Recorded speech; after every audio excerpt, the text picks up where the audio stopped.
"Can I help you?" he asked, his voice devoid of enthusiasm. "I need to print something," I said. "Something big." "How big?" he asked, still not looking up. "Billboard big," I replied.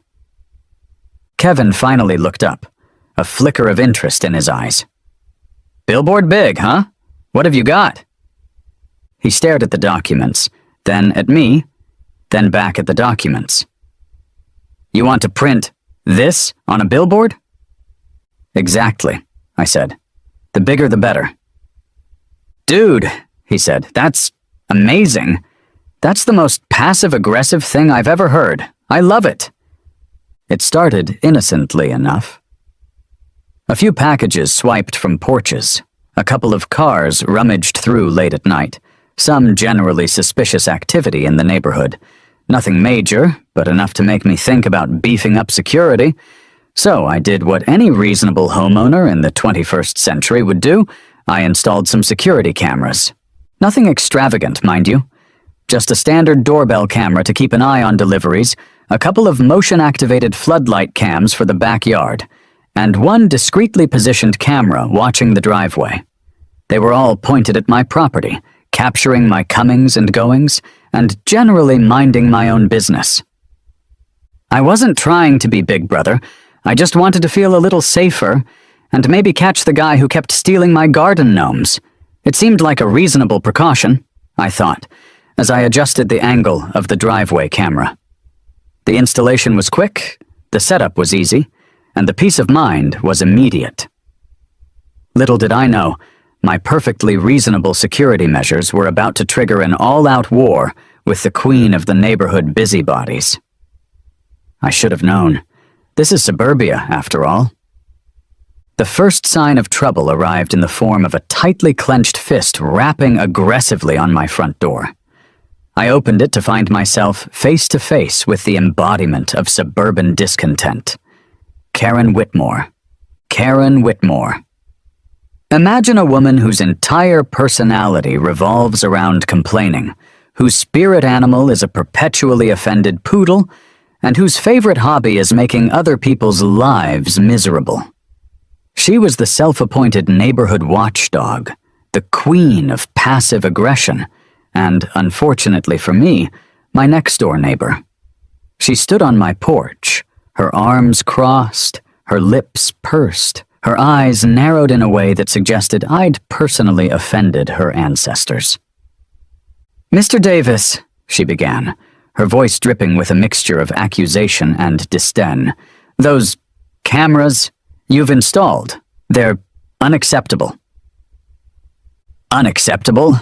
I replied, feigning confusion. "They're just standard security cameras, Karen, for safety." "Safety?" she scoffed. "They're an invasion of privacy. They're pointing directly at my property. I feel like I'm being spied on." "Karen," I said, trying to remain calm, "they're only pointing at my yard, see?" I gestured towards the camera angles, clearly showing the limited field of vision. "I don't care," she insisted, her voice rising. "I feel uncomfortable. I feel violated. You need to take them down. Immediately." Her logic, as always, was impeccable. She was being spied on, by cameras not pointing at her. Karen's initial complaint was just the beginning of a relentless campaign of harassment. Over the next few weeks, she bombarded me with a series of increasingly ridiculous accusations and demands. First came the letters. Formal, typed letters delivered to my mailbox, filled with passive-aggressive language and thinly veiled threats. "Your cameras are a blatant disregard for the privacy of your neighbors," one letter read. "They create an atmosphere of distrust and suspicion. They are, frankly, an eyesore." Then came the HOA reports. Karen, it turned out, was very well connected within the Homeowners Association, and she used her influence to lodge a series of formal complaints, citing obscure bylaws and vaguely worded regulations. She claimed my cameras were creating a nuisance, disrupting the neighborhood aesthetic, and even lowering property values. She even called the police, claiming I was illegally surveilling her property. The cops, two bored-looking officers, showed up, took one look at my camera setup, chuckled, and told Karen to stop wasting their time. The whole situation was utterly absurd. My internal reaction was a mixture of annoyance, frustration, and a growing sense of disbelief. And how could someone be so obsessed with something so harmless? Was she really this bored, this petty, this Karen? I tried to reason with her. I tried to explain. I even offered to adjust the camera angles, even though they were already perfectly positioned. But nothing worked. Karen Whitmore was on a mission, and my security cameras were her target. The final straw came in the form of a particularly nasty letter, taped directly to my front door. It was a handwritten screed, filled with all-caps accusations, underlined threats, and a liberal sprinkling of exclamation points. "Your cameras are an outrage," it began. "I refuse to live under constant surveillance. Take them down immediately. Oregon, face the consequences." That evening, she escalated to the neighborhood Facebook group, posting long, angry rants, twisting things and getting increasingly personal. She even implied I was some kind of pervert. That was it. I'd had enough. I'd tried being reasonable. I'd tried being patient. But Karen Whitmore was beyond reason. She was a force of nature, a hurricane of complaints, and she wasn't going to stop until she got her way.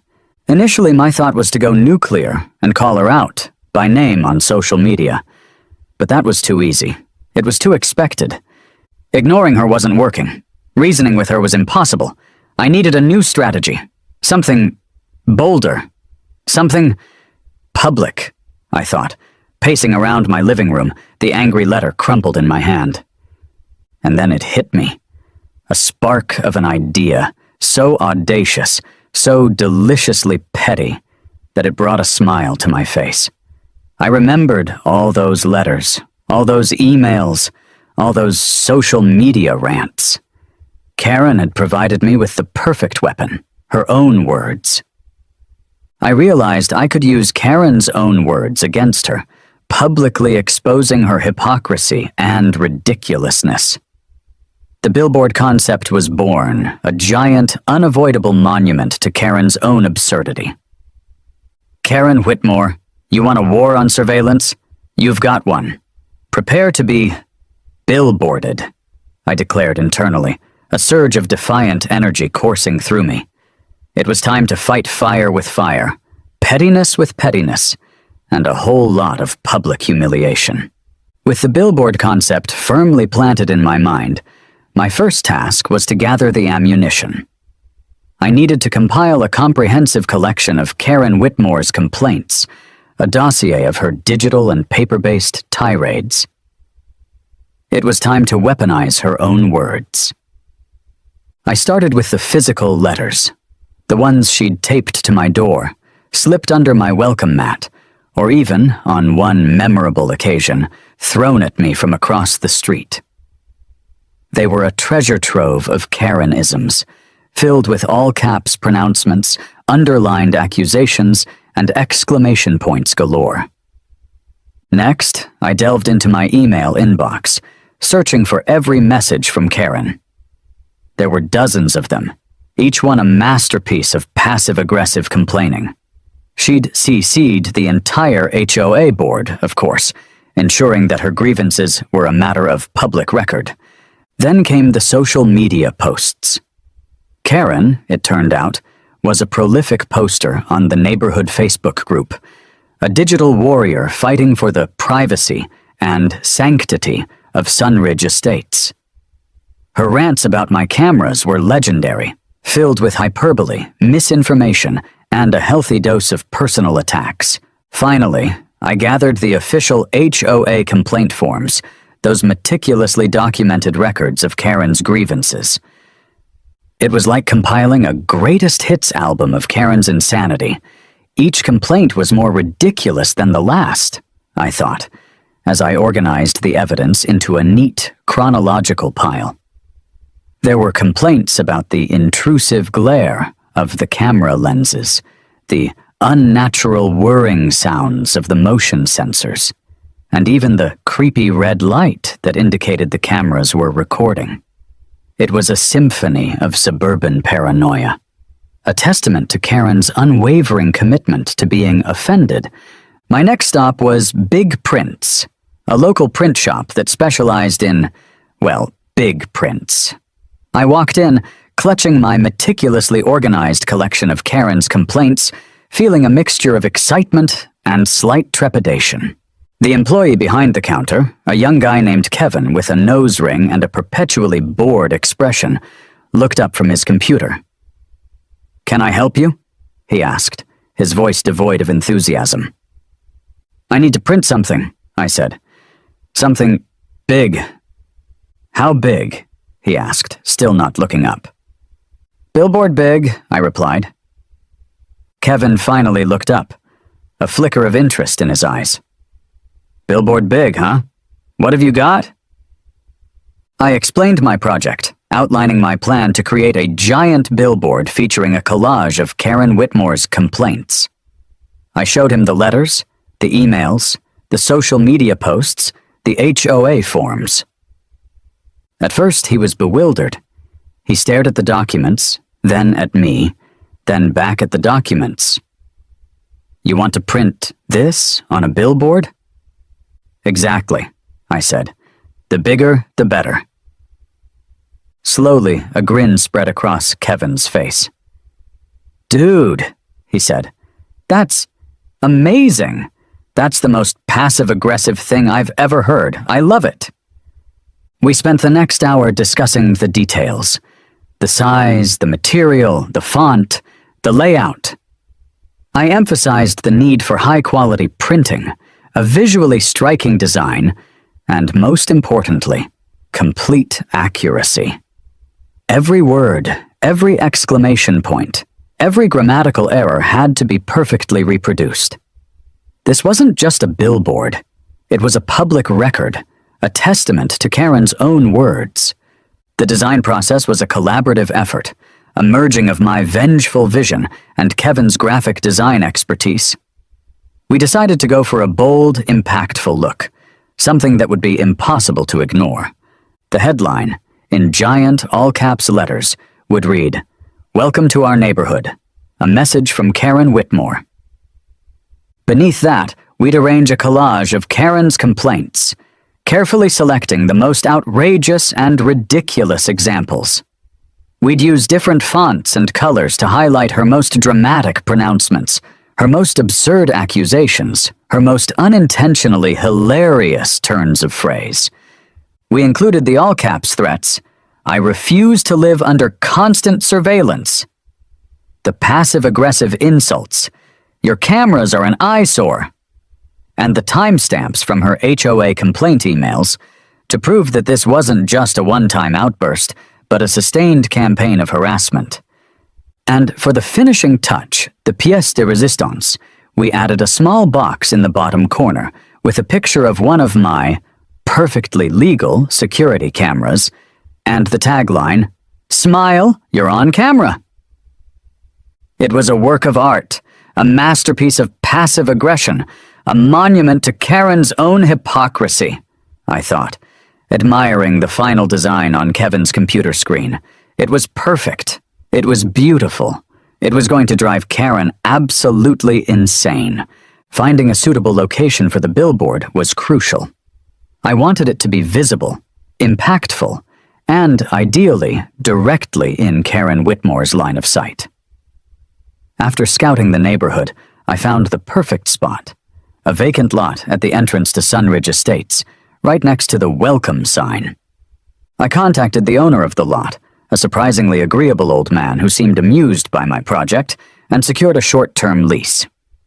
I arranged for the billboard to be installed under the cover of darkness, wanting the reveal to be a complete surprise. The installation itself was a logistical challenge. The billboard was massive, requiring a crane, a team of workers, and a whole lot of careful maneuvering. But finally, it was up, standing tall and proud, a giant, unavoidable testament to Karen's complaints. The billboard was impossible to miss. The giant, bold letters of the headline screamed for attention. The collage of complaints, a chaotic mix of fonts and colors, drew the eye and demanded to be read. And the "Smile, you're on camera" tagline, with the image of the security camera, added a final touch of ironic humor. It was like a tabloid newspaper headline, blown up to epic proportions. It was impossible to ignore, I thought, admiring my handiwork from across the street. It was a beacon of passive aggression, a public shaming of epic proportions, and a monument to the power of petty revenge. I parked my car a discreet distance away, settled in, and waited. It was a beautiful morning. The sun was shining, the birds were singing, and Karen Whitmore was about to have a very, very bad day. The moment of truth arrived with the subtlety of a nuclear explosion. I'd positioned myself strategically, across the street from the billboard, sipping coffee and pretending to read a newspaper, waiting for Karen Whitmore to emerge for her morning power walk. And then it happened.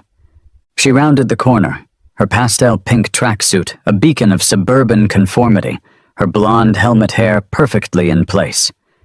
She saw the billboard, and she stopped. Her reaction was everything I'd hoped for, and more.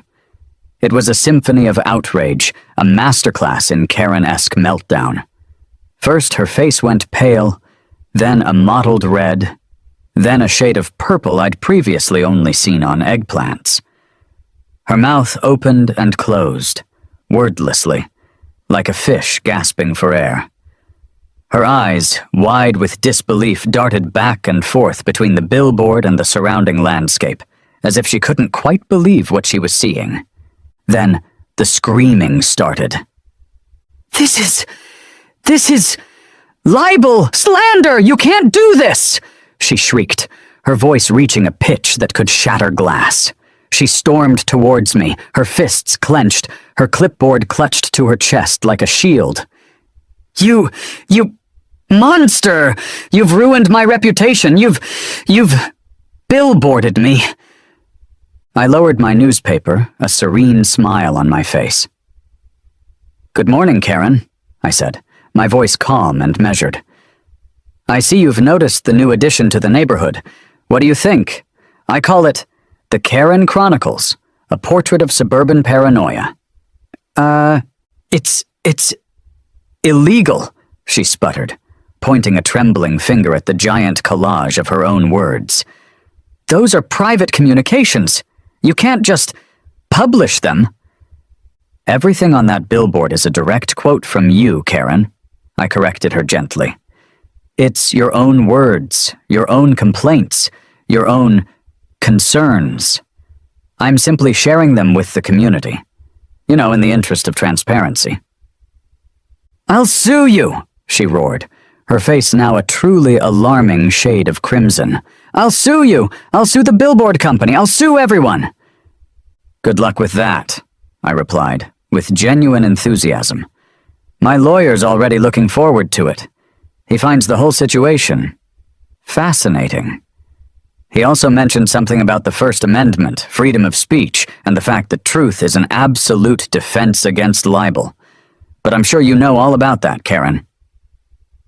Watching Karen unravel was more satisfying than I ever could have imagined. It was like watching a volcano erupt, a slow-motion train wreck of entitlement and self-righteousness, I thought, taking a leisurely sip of my coffee. It was a beautiful day. The sun was shining, and Karen Whitmore's world was crumbling around her. Karen, predictably, stormed into the next HOA meeting, demanding immediate action. She insisted that the HOA force me to remove the billboard, that they take legal action, that they do something to restore order and decency to Sunridge Estates. But the HOA, for once, was powerless. Their legal counsel, a timid man named Mr. Henderson, no relation, explained in excruciating detail why the billboard was perfectly legal. He cited the First Amendment, freedom of speech, the fact that the billboard was on private property, leased legally from the owner, and the fact that everything on the billboard was factually accurate, being, as it was, a direct compilation of Karen's own words. He explained that any attempt to force me to remove the billboard would likely result in a costly and embarrassing lawsuit, a lawsuit that the HOA would almost certainly lose.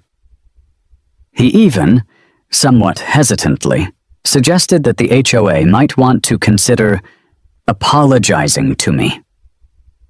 The meeting, which Karen had envisioned as a triumphant condemnation of my outrageous behavior, devolved into a chaotic mess. Some members, secretly delighted by Karen's humiliation, offered hesitant words of support for the billboard. Others, still clinging to the remnants of Karen's authority, tried to argue for some form of compromise. But the overall consensus was clear. The HOA was powerless. The billboard was staying, and Karen Whitmore was on her own. And then, of course, it went viral. Someone, presumably one of the many amused neighbors, took a picture of the billboard and posted it on social media. Within hours, it had been shared thousands of times, racking up likes, comments, and retweets. It spread across the internet like wildfire, a perfect storm of suburban drama, petty revenge, and the enduring appeal of watching a Karen get her comeuppance. The online comments were a goldmine of amusement. "This is the most epic takedown of an HOA I've ever seen," one user wrote. "Give this man a medal," declared another. "Karen got what she deserved," a third added. Local news outlets picked up the story, dubbing it the Billboard Battle of Sunridge Estates, and interviewing delighted residents and a very, very unhappy Karen Whitmore. National news outlets followed, then international ones. The billboard became a meme, a symbol of resistance against petty tyranny, a rallying cry for anyone who had ever suffered under the rule of a power-hungry HOA. I became a minor internet celebrity, hailed as a hero of petty revenge, a champion of free speech, and the billboard bandit of Sunridge Estates.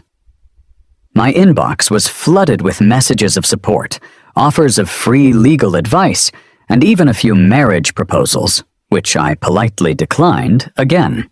The viral fame brought an unexpected bonus, a flood of offers from lawyers eager to represent me in any potential legal battle with Karen. Most were just looking for publicity, but one stood out. Her name was Sarah Miller, and she was a partner at a prestigious law firm specializing in First Amendment cases. She called me directly, her voice brimming with enthusiasm. "Mr. Henderson," she said, "I just wanted to say, I love what you did. That billboard is a masterpiece, a work of art, and a brilliant example of how to use the law to fight back against petty tyranny." "Thank you," I replied, slightly overwhelmed. "I just wanted to make a point." "You made it loud and clear," she said, "and if that Karen tries to sue you, I'd be honored to represent you. Pro bono, of course, just for the sheer joy of it." "You're on," I said, grinning. Having a lawyer like Sarah on my side was like having a legal superpower. She was sharp, she was fearless, and she clearly relished the opportunity to take on Karen Whitmore. She sent a strongly worded letter to Karen's lawyer, the unfortunate Mr. Peabody, outlining the legal ramifications of any further harassment and effectively shutting down any possibility of a lawsuit. She even, for good measure, sent a copy of the letter to the local newspaper, ensuring that Karen's defeat was a matter of public record. It was the final, decisive blow, the legal equivalent of a knockout punch. The aftermath of the billboard was swift and brutal. Karen Whitmore's carefully constructed world, her reign of terror over Sunridge Estates, crumbled around her. Her reputation, once, in her mind at least, impeccable, was in tatters. She became a pariah, a laughingstock, the subject of countless jokes and memes. She resigned from the HOA in disgrace, her final act a pathetic attempt to save face. She deleted her social media accounts, unable to withstand the barrage of online mockery. She even tried to sell her house, hoping to escape the scene of her humiliation. But it was no use. The billboard and the story behind it had become legendary. Potential buyers, upon learning that they'd be living next door to the Billboard house, would politely decline. Karen was trapped, a prisoner of her own making, a victim of her own petty tyranny. The queen of complaints had become the subject of the ultimate complaint. After a few glorious weeks of watching Karen squirm, I decided it was time to retire the billboard of shame. It had served its purpose, and I didn't want to be that guy, the one who gloated forever. Plus, the lease on the billboard space was about to expire. So I replaced it. Not with a blank space, of course, but with a new message, a less confrontational, more neighborly message. The new billboard featured a picture of a friendly-looking dog, wearing a pair of sunglasses and holding a small American flag. Above the dog, in large, cheerful letters, it read, "Sunridge Estates, a great place to live, now with less drama." And below, in smaller print, "Now accepting applications for a less dramatic neighbor." It was a humorous nod to the past, a subtle reminder of Karen's defeat, and a welcoming message to any potential new residents. It was also, I hoped, a sign that things were finally returning to normal, albeit a slightly more absurd and entertaining version of normal. As fate, and a very relieved real estate agent, would have it, Karen's house was eventually sold. And the new neighbors? They were the complete opposite of Karen. They were a retired couple, Bob and Carol, who were laid back, friendly, and utterly unfazed by the neighborhood's recent drama. They loved gardening, they enjoyed a good barbecue, and they had absolutely no interest in measuring anyone's grass or complaining about security cameras. In fact, they loved my cameras. "We feel so much safer with them," Carol told me one afternoon, as we chatted over the fence. "You know, after all that excitement with the previous owner." She gave me a knowing wink. It was a refreshing change, a welcome return to normalcy, or as normal as things could be in a neighborhood with a history of billboard battles. Bob and Carol were the kind of neighbors you dream of, quiet, respectful, and completely uninterested in HOA politics. Scene 4, camera footage, 150 words. The day Karen finally moved was a bittersweet moment. Bitter because moving trucks always seem to set off the dogs barking, but sweet because, well, Karen was leaving. I watched the whole thing unfold on my security cameras, a fitting end to the saga. I saw her, looking defeated and deflated, supervising the movers as they loaded her belongings into a large truck. I saw her take one last, lingering look at the neighborhood, her expression a mixture of resentment and regret. And then she was gone. I saved the footage, of course. It was a historical document, a visual record of the day Karen Whitmore's reign of terror came to an end. It was also, I had to admit, a pretty satisfying piece of video. Life in Sunridge Estates returned to a semblance of normalcy, albeit a normalcy forever altered by the Billboard war. My security cameras remained in place, no longer a source of controversy, but a symbol of my victory, a reminder that even the most powerful HOA busybody could be defeated with a little bit of creativity and a whole lot of public humiliation. I'd often sit on my porch in the evenings, checking the camera footage on my phone, not out of paranoia, but out of a sense of quiet satisfaction.